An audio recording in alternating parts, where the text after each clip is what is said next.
자, 먼저 자본주의 전개와 사회복지법의 형성에 대해서 살펴보겠습니다. 자, 우리가 사회복지법이 어떻게 발달되었을까를 한번 그려보는 시간을 갖겠습니다.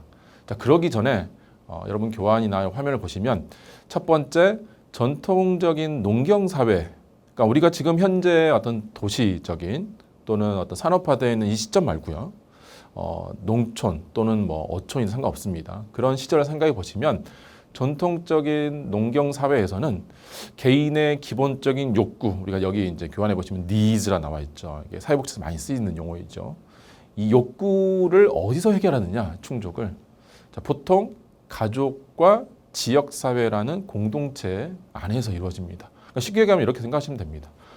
텃밭 안에서, 텃밭 근처에 집이 있고 그 집에 부모님, 형제, 자매, 할아버지, 할머니 다 계시는 거죠.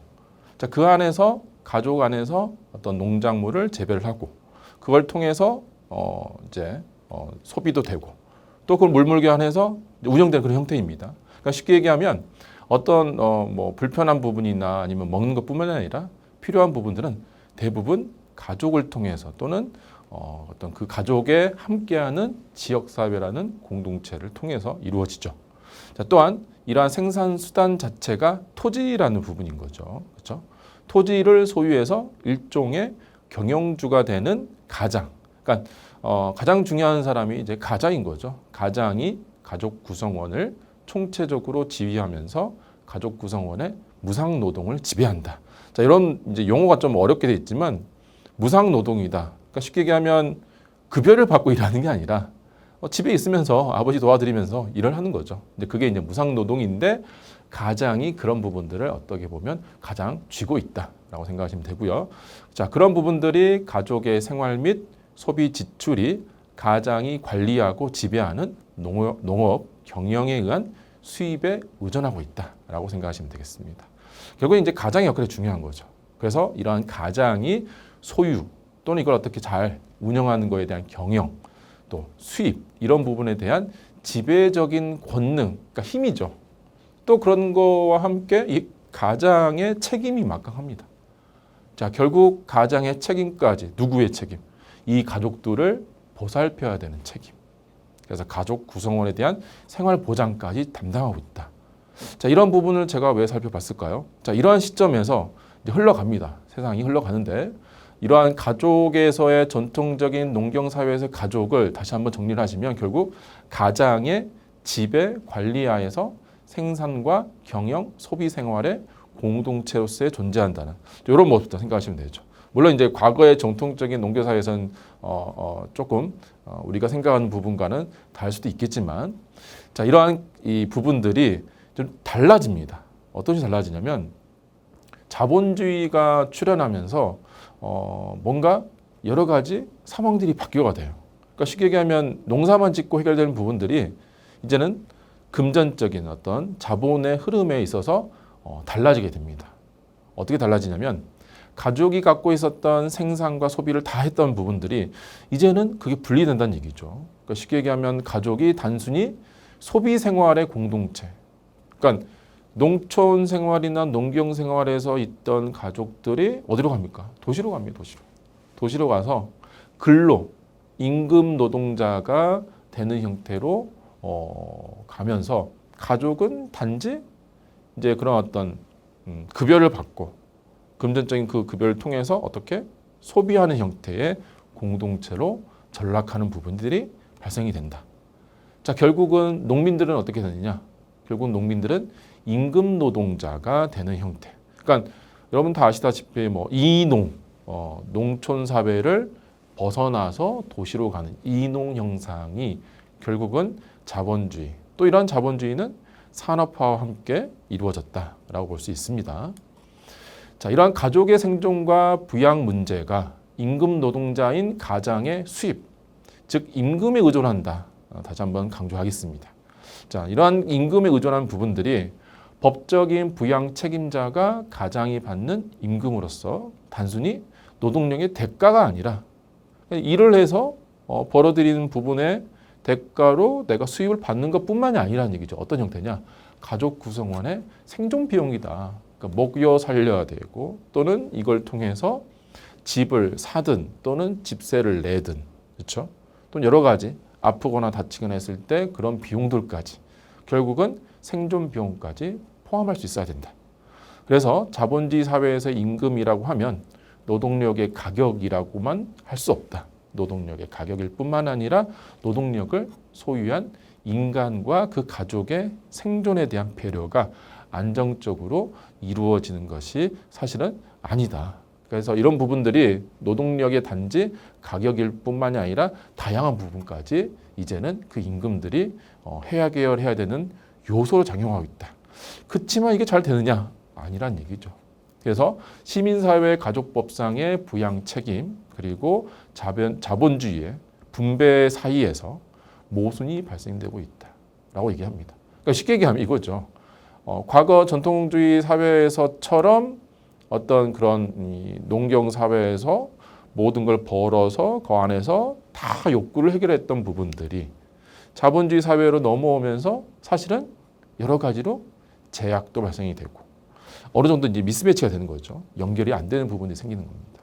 그러면서 결국은 자 여러분들 한번 보십시오. 짠 하거든요. 사회적 차원에서 생존과 부양에 대한 새로운 법리를 요구하게 됩니다. 그러니까 이런 어떤 미스매치되는 부분들, 전통적인 사회에서 충분히 할 수 있었던 부분들이 임금 노동만으로도 해결하지 못하는 여러 가지 상황들이 발생이 됐다. 자, 그런 부분들이 사회복지에서의 이러한 사회복지법 제도 이런 것들이 탄생이 되게 되는 어떤 배경이 되지 않았느냐라고 생각해 볼 수 있겠습니다. 자, 또한 생산의 현장을 포함한 이러한 자본주의 사회의 모든 공간이 여러분도 뭐 계속 이제 그런 부분들을 느낄 수 있겠지만 뭐 과거처럼 농경사회에서 했던 그런 어떤 여러 품앗이든 여러 가지 개별 노동 부분들이 기계화가 이제 어디로 도시로 가면서 그래서 도시화 기계의 모든 것들 다 찍어내는 대량화 자 이런 부분들이 다 한쪽으로 몰리죠. 그래서 이농 현상이 일어나면서 몰립니다. 그 안에 사람들이 몰리면서 문제들이 발생이 됩니다. 다양한 문제들이 발생이 되죠. 쉽게 얘기하면 집값도 올라가고요. 임금만 받아서 집을 살 수 있을까? 꼭 굳이 우리가 뭐 산업혁명 요 시대가 아니더라도 지금 현재를 우리가 생각해 보셔도 됩니다. 우리가 이렇게 도시화라는 명목하에 살면서 얼마나 이런 부분들을 임금에만 의존했을 때 상당히 힘들어지지 않느냐. 그래서 노동자들의 개인의 생존을 위협하는 여러 형태의 소셜 리스크, 사회적 위험이라고 합니다. 사회적 위험들이 만들어지고 있다. 그래서 시민들의 어떤 힘으로 만들어진 시민사회에서의 이러한 문제를 불법 행위에 관한 법규에 의해서 손해배상의 법리로 처리하는 형태가 나와 있는데 자, 불법 행위에 따르는 손해배상이 뭐냐? 가해자의 행위와 피해자의 피해 사이에 사회 통념상에 어느 정도 인정될 수 있는 인과관계를 전제로 한다. 그러니까 쉽게 얘기하면 가해를 한 사람과 피해를 입은 사이에 이 정도로 합당할 정도의 손해배상 정도로 이제 그런 어떤 법리로 해결을 하려고 하는 모습들이 출현하고 있다라고 보시면 되겠습니다. 자, 그리고 이러한 사회관계가 복잡해지죠. 그러니까 쉽게 얘기하면 가족들 사이에서 농경의 문화로 가족 안에서 모든 것을 또는 그 지역 사회 안에서 했던 것들이 그 지역을 벗어나서 도시로 또는 뭐 공장화 어떤 다량화가 되면서 관계도 전혀 알지 못할 먼 동네에 있는 사람들과 교류가 되고 또 여러 가지 이익과 관련돼서 복잡한 문제들이 발생이 됩니다. 때로는 이런 부분들에 있어서 가해자를 확인하기가 쉽지 않는 형태의 사회적 위험들이 나타나게 된다. 그거를 우리가 사회복지학에서는 비복지, 그래서 diswelfare 또는 disservice 형태로 용어를 얘기를 할 수 있는데, 자 우리가 이러한 이 사회복지학에서의 비복지 또는 disservice라는 부분이 오히려 비복지가 복지가 되지 않은 이런 상태로 인해서 그걸 해결하려면 어떻게 되겠습니까? 비용이 발생된다는 얘기죠. 사회 비용이 발생이 되더라. 그래서 소셜 코스트, 비복지로 인해서 발생하는 일체의 손상. 이러한 부분이다. 그래서 원인자의 확정 또는 보상의 할당, 발생 당시의 예방에 대한 지식과 방법 이런 부분들이 부족함 또는 없거나 하면서 어려움이 존재하더라.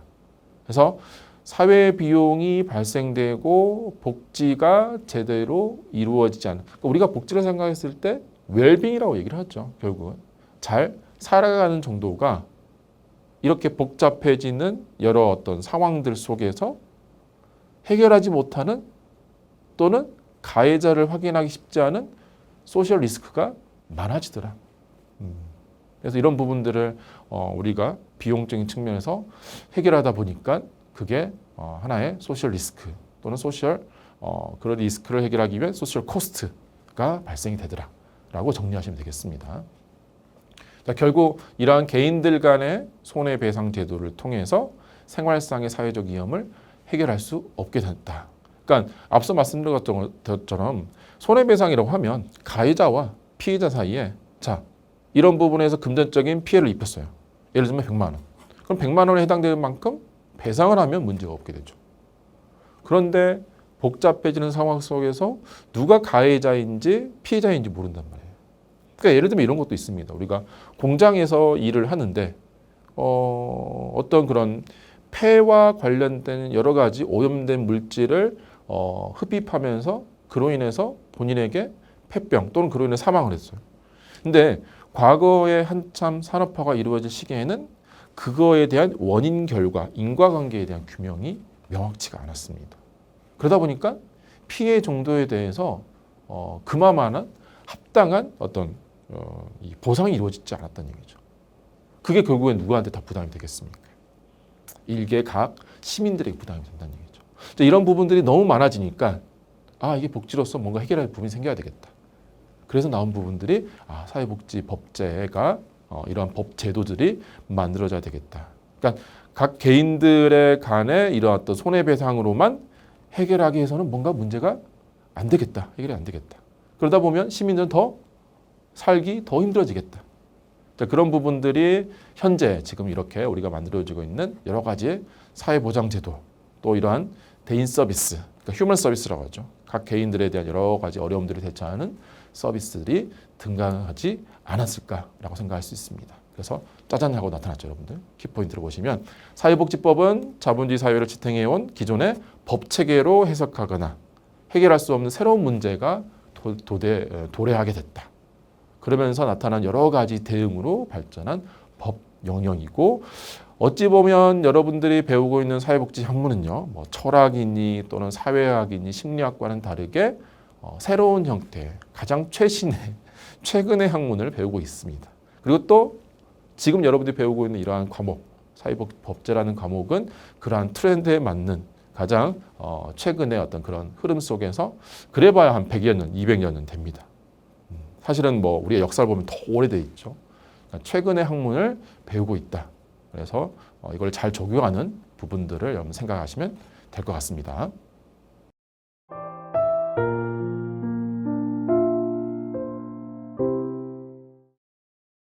자, 우리 두 번째로 사회복지법의 기원을 한번 살펴보겠습니다.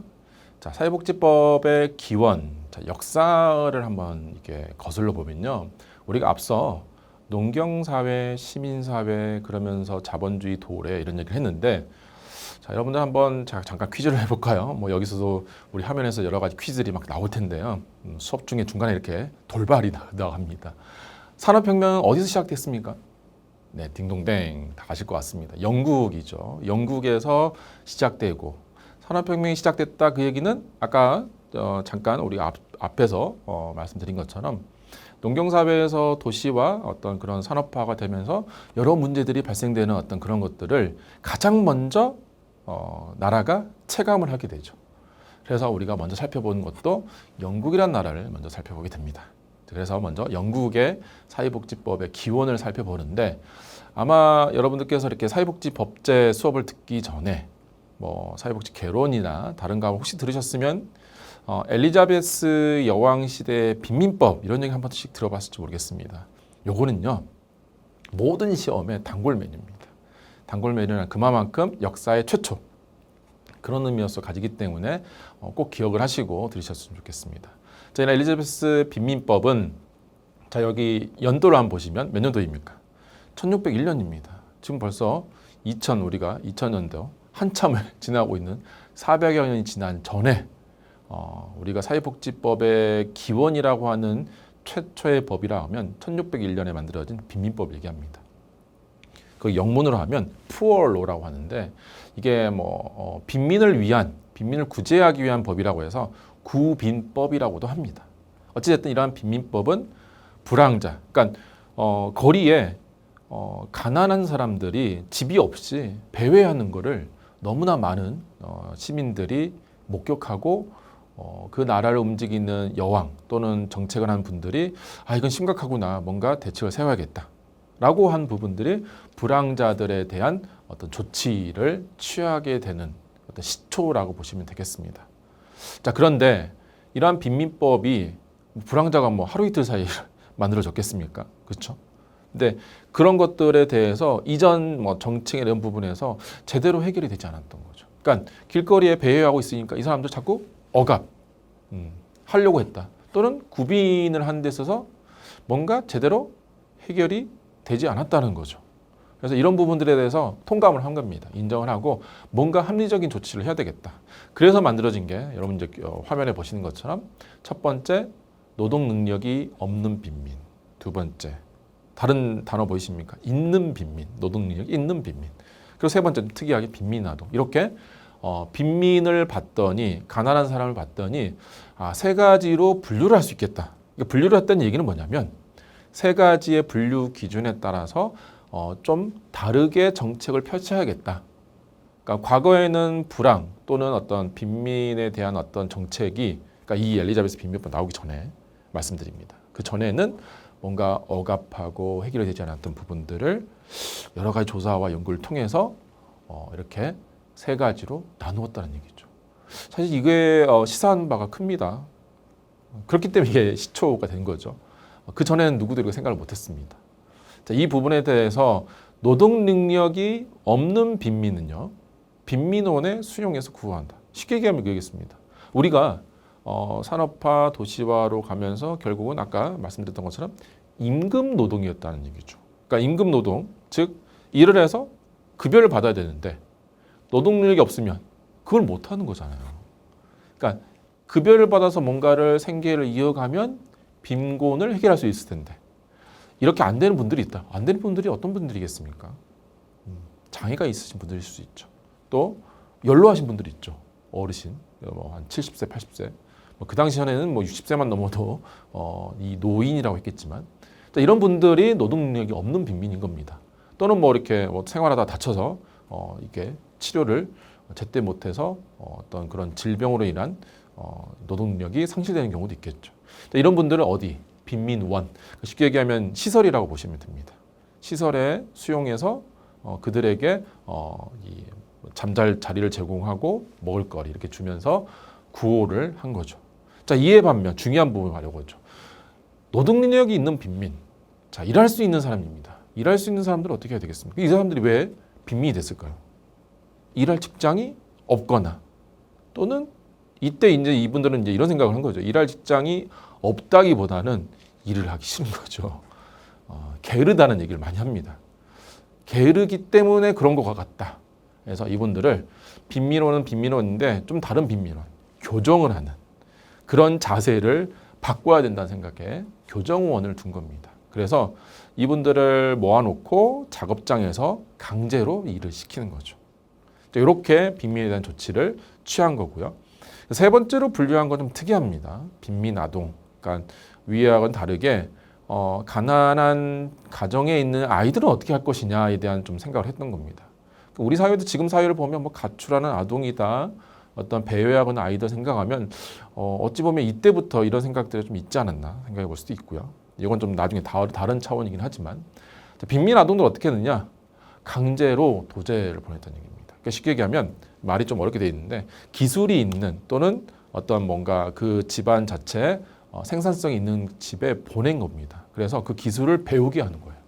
기술을 배운다는 얘기는 그 기술을 배워서 나중에 성인이 되면 홀로 일을 해서 벌어서 생활할 수 있게 되는 거죠. 이런 부분들이 강제 도제 또는 입양을 통해서 보호하는 형태로 빈민에 대한 조치를 취한 겁니다. 제가 길게 말씀드렸어요. 빈민법의 이 세 가지 조치. 어디서 많이 들어보실 수도 있지만 사회복지법의 가장 시초이면서 거리를 배회하는 이분들의 조치라고 생각하시면 되겠습니다. 두 번째는 이제 영국에서 정주법이라고 해서 1601년부터 지나오면 약 한 61년이 지나오죠. 그때 이제 왕은 찰스 2세인데 빈민들이 소속 교구를 분명히 하란 얘기입니다. 그러니까 이게 무슨 얘기냐면 여러분들은 이제 뭐 요즘에 그런 예능들 많이 보실 거예요. TV 화면 속에 보면 유럽의 나라들 많이 볼 텐데 유럽의 나라들 보면 항상 많이들 가는 곳이 갈 수밖에 없는 곳입니다. 이게 커다란 어떤 교회, 어떤 성당을 보게 됩니다. 즉 유럽의 나라들은 성당이나 교회를 중심으로 도시가 이렇게 만들어지거든요. 결국은 고대 또는 이런 근대 사회에서 그들의 어떤 역할이 컸습니다. 교구라고 해요. 그래서 교회의 구역이라고 생각하시면 됩니다. 여기서 이 교구라는 말은 이 교회 구역의 담당을 어떤 행정이나 자치를 이분들이 담당하는 거예요. 그러니까 지금처럼 뭐 전화가 발달되거나 핸드폰이 발달되거나 또는 여러 가지 인터넷이 발달돼 가지고 국가를 통제할 수 있는 부분이 좋지만 사실은 뭐 지금 한 400년 전이죠. 말 타고 다녀야 되는데 물론 이제 자동차가 막 만들어지려고 준비를 했겠지만 말 타고 다니는 이 시기에 연락이 잘 되겠습니까? 그러니까 국가의 통제력이 잘 펼치지 않기 때문에 대부분 지역 자치가 뭐 당연스럽게 근데 그런 지역 자치가 교구를 중심으로 합니다. 여기서 이제 빈민에 대한 어떤 처우도 사실은 책임 자체를 국가가 신경을 썼기 때문에 최초로 엘리자베스 빈민법을 얘기하지만 이후에 정주법을 만들면서 어떤 생각을 했냐면 이 빈민들에 대해서 교구가 좀 알아서 좀 해결을 했으면 좋겠다는 생각을 한 거죠. 그러면 하는 얘기가 빈민들이 자꾸 이 국어를 하는데 다른 도시로 막 이렇게 이동하는 거예요. 그러다 보면 우리가 이런 게 있죠. 좀 여유가 있는 도시는 그래 좀 더 줄 수 있지만 여유가 없는 도시는 소문이 나서 여유가 있는 도시로 다 몰려갑니다. 그럼 여유가 있는 도시에 있는 사람들은 어떻게 되겠습니까? 불만이 많아지는 거예요. 자꾸 그들을 위해서 뭔가를 해야 되니까. 이거를 정책적으로 만든 게 빈민들을 자기 구역 안에 있게 하지 다른 데로 이동을 못하게 한 겁니다. 이게 정주법. 그러니까 정주가 이게 머물러 있게 만드는 거거든요. 빈민들을 어디로? 그러니까 우리가 여기 어떤 서울에 살고 있다라면 서울 아닌 다른 곳으로 이동을 못하게 하는 거예요. 상당히 심각한 인권 탄압법인 거죠. 그 당시에는 그런 생각이 없었습니다. 근데 지금 돌이켜보면 인권 탄압이죠, 사실은. 그래서 도시로 다른 도시로 가지 못하게 하는 누구들은 빈민들. 그래서 이들을 관리 감독하는 구빈 감독관이 불황자인 이 사람들을 추적해서 태어난 곳으로 추방하는 법입니다. 참 이게 뭐 이유는 있겠지만 이런 식의 어떤 스토리가 있다라고 생각하시면 되겠습니다. 세 번째 길버트법. 1601년부터 이제 한 70년이 지나네요. 그렇죠? 정주법부터는 한 20년이 지나겠습니다. 길버트 의원이라는 사람이 이 법을 주도했다고 해서 길버트법인데 일종의 작업장 개선법입니다. 그러니까 우리가 앞서 빈민법에서 보시면 일할 수 있는 사람들을 강제 노동을 시켰다고 했죠. 그게 이제 작업장입니다. 근데 작업장이 열악해서 작업장을 개선하게 하는 이 개선 운동의 차원에서 길버트법이 만들어지게 되고요. 이런 게 있습니다. 일을 열심히 하는 분들이 생기겠죠. 그러면 이분들에 대한 뭔가를 좀 우리가 혜택을 줘보자 했던 부분이 자신의 집에서 일을 하도록. 그러니까 집에서 있으면서 이 작업장으로 와서 출퇴근하는 개념을 만들어준 겁니다. 그러니까 시설에 있으면서 강제로 노동하는 게 아니라 집에 있으면서 그런 강제 노동하는 곳에 이렇게 출퇴근 개념을 하게 된 거죠. 이게 공공부조의 형태입니다. 국가가 지원해준 형태. 이게 이제 여기에 여러분들 이제 빨간색 표시됐지만 원외 구제라고 합니다. 이 원외라는 건 이 원자가 시설 원자예요. 시설에 아닌 시설 밖에서 구제를 받을 수 있도록. 그래서 시설 밖은 어디겠습니까? 집이죠. 그래서 이걸 다른 말로 거택. 집에 있으면서 보호받게 하는 거택보호제도의 효시, 시작이다라고 해서 길버트법이 의미한 바가 있겠습니다. 자, 네 번째 스피넨랜드법이라고 합니다. 1795년, 1601년부터 거의 이제 200년 가까이가 되네요. 아동의 수에 따라서 노동자들에게 임금을 생존 수준까지 보충해 주도록 하는 법이고 임금을 보조하는 제도의 일종의 최저생활 보장을 기원하는 법이다라고 하는 건데 여기서 임금 보조 제도라는 얘기는 무슨 얘기냐면 우리가 임금만으로 생활할 수 있으면 전혀 문제되지 않아요. 근데 임금의 수준이라는 거는 어느 분야에서 어떤 일을 종사하느냐에 따라 다를 수 있죠. 특히 전문직이나 고소득을 요하는 직종에서는 충분히 생활을 영위하고도 문화생활까지 할 수 있지만 뭔가 이렇게 열악한 환경 또는 근로적인 조건이 안 좋다면 임금도 좀 열악하겠죠. 그럼 그분들에게 어떻게 하느냐? 임금을 보조해 주는 겁니다. 누가? 국가가. 그러니까 만약에 100만 원을 벌었는데 생활을 더하기 위해서는 한 30만 원이 필요한데 30만 원이 부족해요. 그럼 국가가 지원해 주는 겁니다. 그러니까 임금을 보조해 준다. 이게 이 시사하는 바가 있습니다. 스피너앤드법이 이런 법이 나중에 지금 사회의 어떤 그런 아동 수당 형태. 아이가 태어나면 그거에 따라서 키우는 거에 대한 뭐 일을 하든 안 하든 이 아이 키우는 거에 대한 수에 따라서 비용을 지급해주는 형태라고 볼 수 있습니다. 그게 스피너앤드법이라고 볼 수 있겠고요. 자, 이제 신빈민법 이런 어떤 시간이 지나면서 과거에 1601년에 약 한 230년 정도 됐겠네요. 230년도의 시간이 지나면서 어떤 법이든 200년이 지나가면 불만들이 많아지는 거죠. 그 중에 이제 신빈민법이 만들어지면서 이런 것들을 하게 됩니다. 스피너앤드법에서 그런 임금 보충, 임금 보조를 하는 부분들이 사실은 그 임금의 외적으로 아동 수혜 뭔가 기여하는 거 하나도 없이 계속 지급해 주는 거가 결국은 세금을 계속 들여야 되는 거거든요. 분명히 불만인 사람들이 많았겠죠. 그래서 아예 폐지를 해버립니다. 또 노동이 가능한 사람들을 작업장에 배치하는 부분들, 뭐 앞서 나왔던 것처럼 노약자, 병자, 허약자, 아동이 있는 과부와 같은 경우에는 예외적인 경우에만 원외 구호, 아까 말씀드렸던 시설이 아닌 집에 생활하면서 그런 서비스를 제공할 수 있게끔. 또한 구빈을 행정안을 통제하는 중앙기구를 설치하는 부분들. 이런 신빈민법의 원칙 4가지가 있습니다. 그러니까 앞서 빈민법에서 신빈민법으로 넘어오면서 4가지 원칙을 얘기하는데 첫 번째가 열등처우의 원칙이다. 사실은 열등처우의 원칙이 이러한 공공부족, 국가가 지원하는 어떤 복지정책의 핵심입니다. 그 이유가 열등처우란 말이 사실 이 용어만 듣고 무슨 얘기인지 잘 모를 수 있는데 구빈의 수혜자에 대한 어떤 구호 수준, 그러니까 어렵게 사는 빈곤한 사람들에게 그 구호의 정도가 일하는 사람 있죠. 일하면서 생활하고 열심히 생활하는 사람이 한 달 벌어서 한 최저임금 정도가 한 100만 원이다. 월 100만 원으로 합시다. 예를 들면 했는데 일을 하지도 않고 구빈, 국가로부터 지원을 받는 사람들 한 120만 원 받는다고 생각해 보십시오. 일하는 사람들 어떻게 생각하겠습니까? 아니 뭐야 하면서 그렇죠? 나 이러면 일 안 할 거야 라고 할 수 있기 때문에 일을 하는 사람들의 최저 수준보다는 적게 줘라. 그게 열등하게 줘라. 열등처우의 원칙입니다. 그죠? 열등처우의 원칙은 그렇게 생각하시면 됩니다. 안 그러면 모든 사람들이 다 그렇게 구빈만 받으려고 할 것이다 라는 거죠.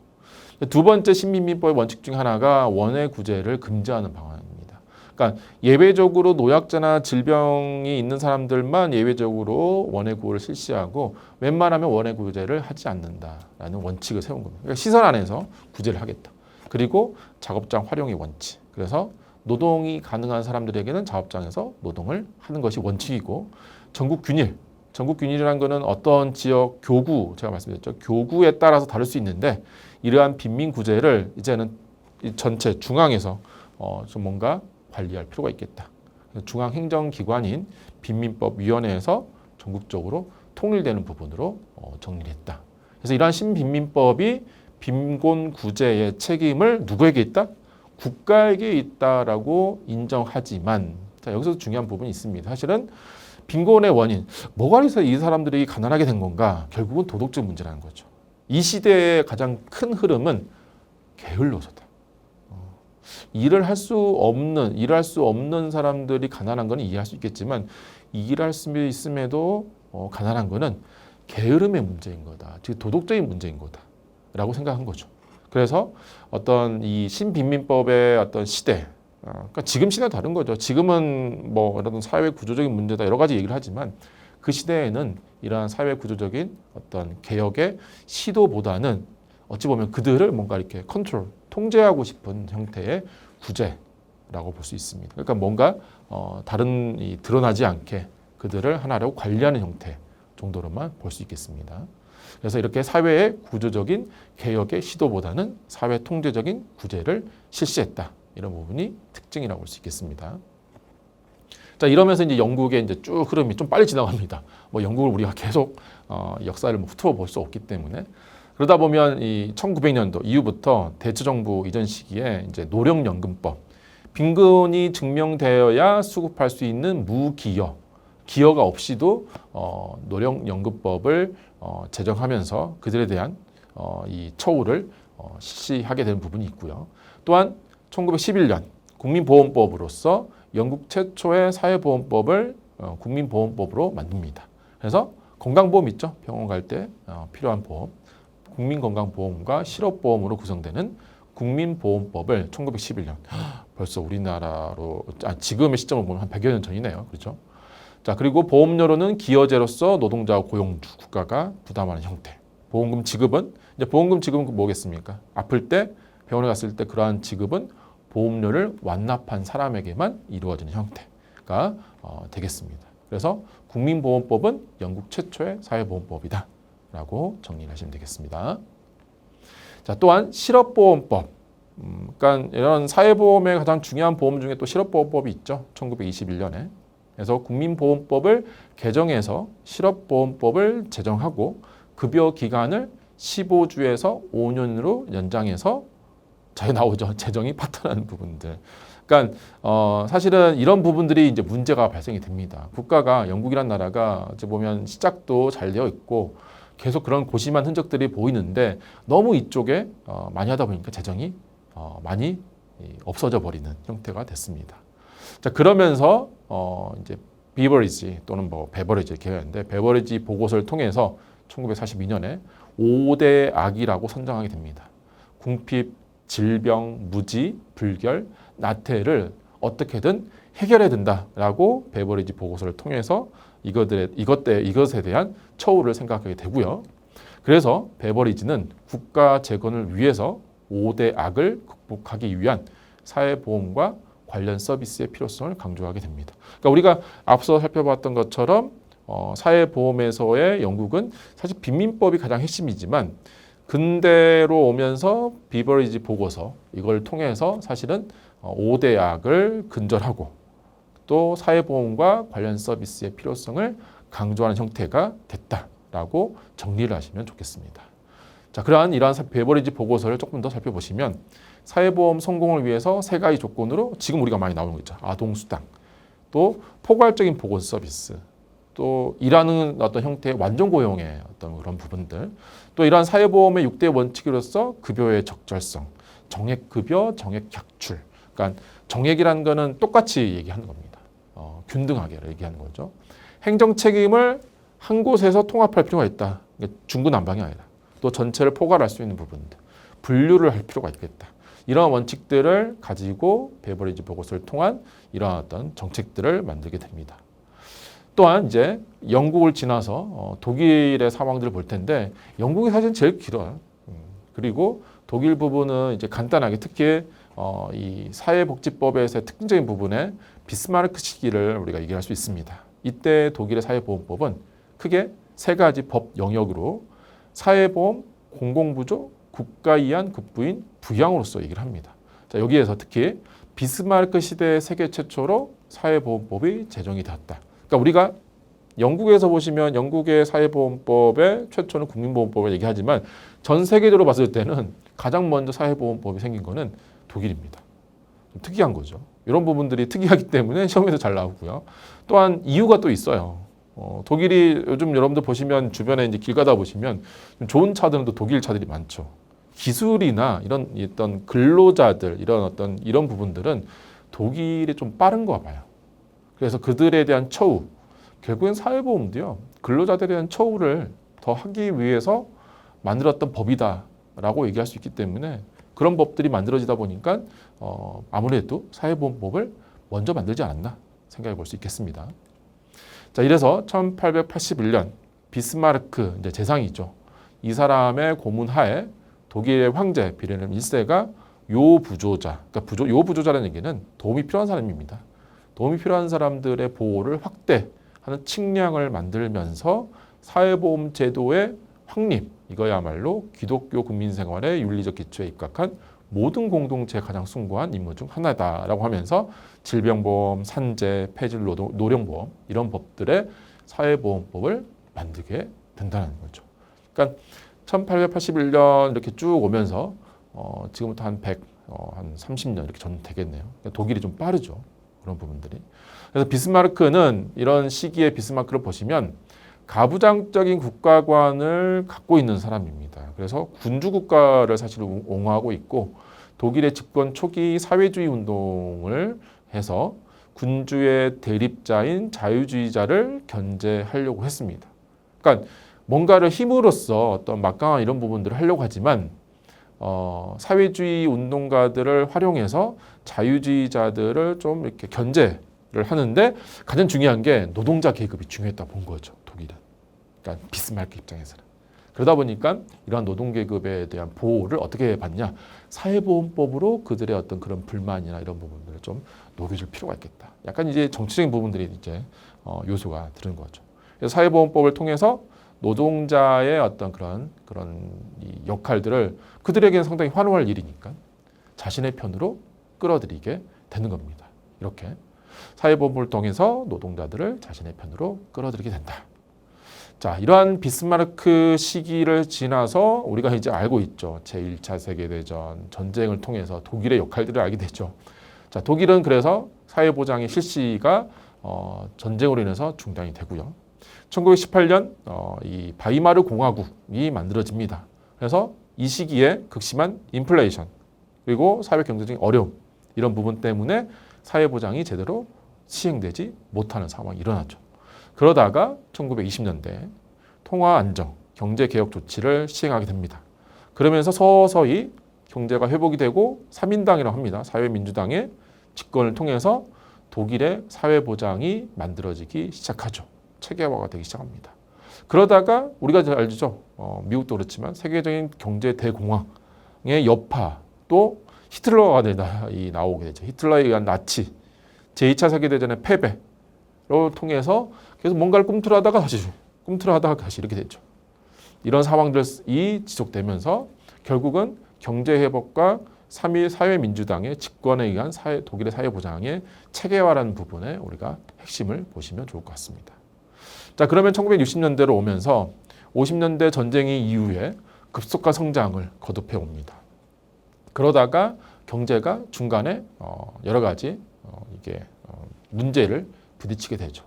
그래서 1927년에 기민당과 기사당의 연립정권인 3인당이 경제안정, 성장 촉진법을 만들게 되면서 69년에 연금보호법을 개정하게 됩니다.